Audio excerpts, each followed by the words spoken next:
Hey there folks, so this is a quick follow-up video as pertains to the little gun I made that was inspired by the Gripsian channel mentioned in the previous video. Some of you asked basically to break down how the whole thing works. It's very basic again, so I figured I'd make a quick video regarding that. So yeah, at the core of it, there is just a large syringe that is attached to a piece of pipe I just crudely bent with some pliers. And the trigger mechanism is just sort of a thing that transfers this sort of motion into a linear motion that then actuates, well, let me get to it, then actuates the piezoelectric thingy that you just take from a lighter. That's basically how you get the spark to ignite the gas inside the chamber. I positioned the igniter up here, which also serves to inject fuel into the whole thing. It's just a convenient way of doing it.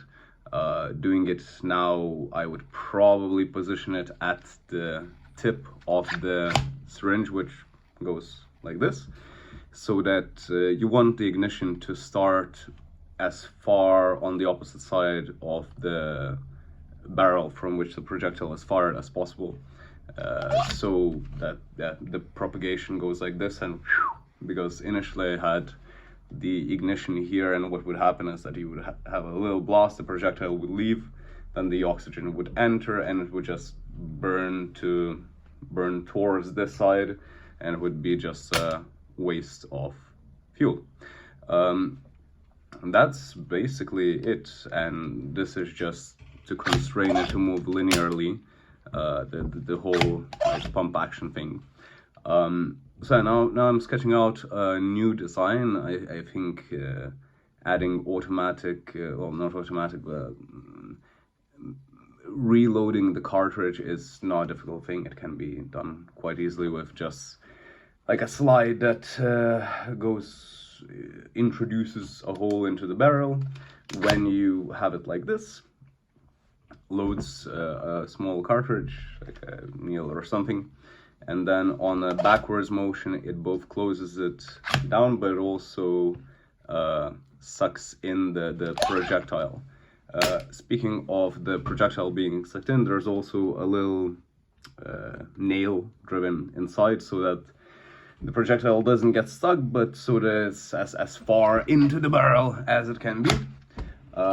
That's one thing, but what I'm really what's really turning my cogs, and what I haven't figured out yet, is how to effectively, without perhaps even doing the pump action, which is necessary to expel CO2 and introduce fresh air so that the air-fuel mixture combusts better, how to do it more effectively. And I was thinking of using something like blowback.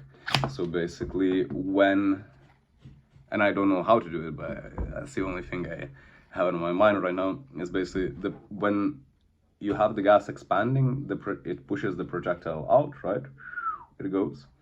And at certain point, there is an additional hole, which is blocked by the projectile until it almost escapes the barrel. And then at the very last moments, the gas gets diverted into this hole to somehow push out the old gas and introduce new ones. I was thinking maybe